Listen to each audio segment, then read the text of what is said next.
Welcome to Devlog 20 for Reave, a dark fantasy VR game we're making here at Alta. We've just finished up a few playtests in April, so thank you to all who tested the game and gave feedback. If you're not on Discord already, head over there and join us at discord.gg/Reave, and you could be in with a chance of playtesting the game too. There's lots of updates for you all to see today in this devlog, and we're going to start with player stats. This is something we haven't touched on since Devlog 7 almost a year ago. Previously in Reave, we had 3 stats. They were Strength, which increased health and recently increased your attack damage, then Dexterity, which increased your speed, max stamina, and stamina regen speed, and finally Intelligence, which increased your interact speed and effect resistance, which means things like the rooted debuff would wear off faster. But with a number of other sweeping changes to the general balance in the game, it was decided that these stats would be revisited for what likely won't be the last time. The first stat is now called Might, and specifically increases your attack and health regeneration. The second stat is now called Fortitude, and increases your max health, max stamina, and has that effect resistance which previously was on Intelligence. And now the final stat is called Agility, which now increases your movement speed, interact speed, and stamina regeneration speed. All of these changes mean your choices in the skill tree when leveling up are more important and lets you create more unique characters to better suit your playstyle. As I mentioned, there's a ton of other changes under the hood to do with enemy health, damage, and lots more too, which our playtesters will get to experience very soon. With all these changes, we'll be doing the first ever wipe in Reave. While we're still early in pre-alpha, we want all of those who have hands-on with the game to experience the game fairly, and with a large change to stats like this, it makes sense that we give all playtesters a new level playing field with brand new characters in the next playtest.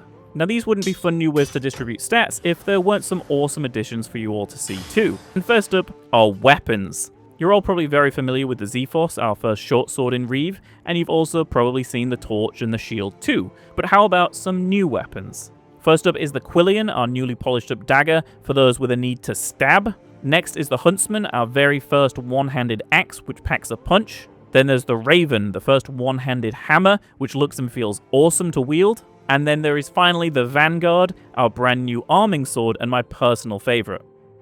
Here's how it looks in hand. It isn't quite a two-handed sword, but is probably the biggest you could go without needing 2 hands to wield it. And here is the Raven in hand. For those of you who plan to go down the blunt damage route, this is for you, and it's honestly way too much fun going around bonking enemies on the head. Here's the Huntsman in hand. If you really wanted to, you could go full-on Berserker and equip 2 of these and live out your true power fantasy. Then of course is the Quillian, our newly polished up dagger, and it feels good to stab things. Don't take that out of context though. It's all fun to see these being used, but finding them in loot chests is where it's really going to be at, right? Well, as you can see, we're at the first stage of Physicalized Loot in Reave now. You still hold your hand out to a chest and it opens, but you no longer see that grid of UI showing what's inside. You now physically see the items float up, just like that concept art from a few devlogs ago. Now if you reach out your hand and hold it over an item, you'll see the inspection UI appear, showing you information and stats about that item. And now you can grab the weapon and start using it right then and there, or if you want, place it to your chest to store it in your bag. There have also been some changes made to holsters too. If I tilt my headset down here, you can see we have 2 orbs on our hips representing holsters now, and I can place any weapon near them to holster it there. This means that you can also drop weapons if you don't want them now, and they won't return to you. This means loot is far more precious now as it isn't bound to you and it won't automatically return to you. But if you find a cool weapon, you can place it down for a friend for them to pick up and use. Remember to holster the weapons you do want to keep though, or put loot in your bag by placing it near your chest before you extract, or else you'll leave it behind. Talking of extraction, it now costs 50 echoes to extract, which if you missed the last devlog, echoes are these red formations dropped by enemies you kill, and each enemy drops more or less echoes depending on how strong it is. This means you can extract more easily now, but getting to those juicy loot rooms and accessing the center of the Fallen Bastion costs 100 echoes now, making the way you use echoes much more important. One final thing about this too is that the actual pedestals you use to extract are actually where you or other players now enter the Fallen Bastion. This does mean that you have to backtrack or find where others entered when you want to extract, so that brings an additional element of pressure when the timer is getting low. You've got to remember where you came from to extract. There's a larger reason for this placement change, which we'll reveal in a future devlog, but for now we want our playtesters to give us feedback on how it feels and if extracting is more challenging or easier now, especially as you directly can see a pedestal to extract with as you spawn in. One final thing before we move on to the brand new enemy for Reave. I'm sure many of you are wondering how the future of Reave will look with more physical interactions for things like chests and inventories and such. Well, for now, I'll show you one thing that is currently in development, which is physically opening chests. In the future, you'll be holding onto chests and physically opening them, revealing the loot inside, but more on that in a future devlog. And now onto what you've probably all been waiting for. After seeing its silhouette in the last devlog, it's time for you all to see the enemy race replacing skeletons. Introducing the Scarth. The Scarth are a race of creatures not native to the Fallen Bastion, but they now call it their own. And while there are many types of Scarth, in this devlog we'll be focusing on the larger, heavy, weapon-wielding variant of the Scarth race called the Brute, which you can see the first rendition of here illustrated by Peter. And this is directly replacing the skeleton Bruiser you've seen in previous devlogs with its large club and slow but heavy attacks.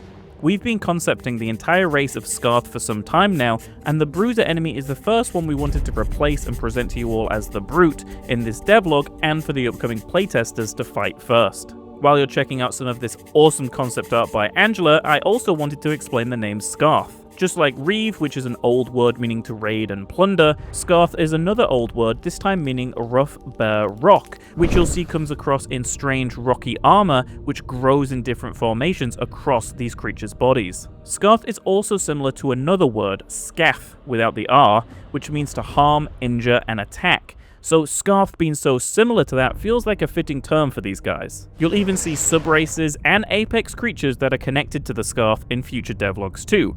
All will be lurking in the Fallen Bastion in the future.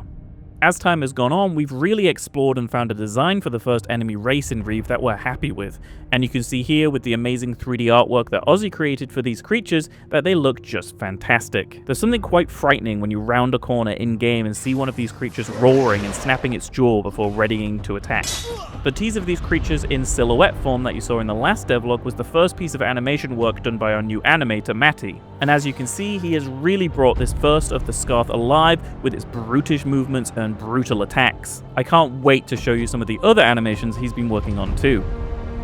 In-game, you can see their armor, which I mentioned earlier, and it features this cracked and glowing red aesthetic, very similar to that of the vessel you collect echoes in, which also cracks and glows with energy the more echoes you store within. These creatures are very much afflicted and burdened by the echoes inside them, and it manifests on their flesh as these rocky, stone-like protrusions and formations, fitting as they are named the Scarth, which, as I mentioned earlier, means rough, bare rock. As the Brute here has so much of this rocky armor and areas cracked and glowing with red energy, you can imagine that it would give you a good amount of echoes if you manage to vanquish one, which they do. An echo from a Brute with a value of 30 is formed when you slay one, just asking to be collected. And after all that, what does he look like in-game to fight? Something like this. Take a closer listen as well to the awesome sounds he makes too, which Ollie worked on to really make him come to life. They're so much fun to fight, and it feels like a careful battle of attrition now, utilizing your stamina to dodge out of the way and getting close when he recovers from his large attacks. Carefully timing your blocks and parries for his weaker attacks, and making sure you're out of the way when he does those bigger ones. And talking of, you'll notice the old white flash indicating an unblockable attack has now been replaced with this bright orange flash. We felt this better suited the danger that was coming and indicated to players that blocking won't be very useful, and instead you'll need to back up, dodge, or jump to avoid the incoming attack. With this creature being the first variant from the Scarth that we've put into the game, it's been a real team effort from art, design, and engineering. Everyone on the Reave team has really put a lot of time and effort into making the Scarth appear and function like they do, so the whole team are really excited to see what you all think. And I'm sure after all that, you're all pretty eager to see even more of the Scarth, as many other variants of them will be replacing the other skeletons too. Well, stick around for the next devlog to see even more of them come to life, as we'll be saying goodbye to the skeletons almost completely very soon. And I think that's just about everything to do with stats, weapons, loot, and the new enemy race in Reave. Lots of awesome new things that will continue to progress and improve in the next devlog, which I can't wait to show you all how things have been updated next month. And most things you saw in this devlog will be available to playtesters to get their grubby hands on soon. If you want to be in with a chance to playtest too, make sure you head over to discord.gg/Reave and sign up to the waitlist. You might just be the next person selected to delve into the dark and face your fears against the scarf. And remember to like this video and subscribe to this YouTube channel if you want to keep up to date with all things Reave, and of course all these devlogs and future trailers that'll be released on this channel too. Thanks again for watching this devlog for Reave, and see you all in the next one.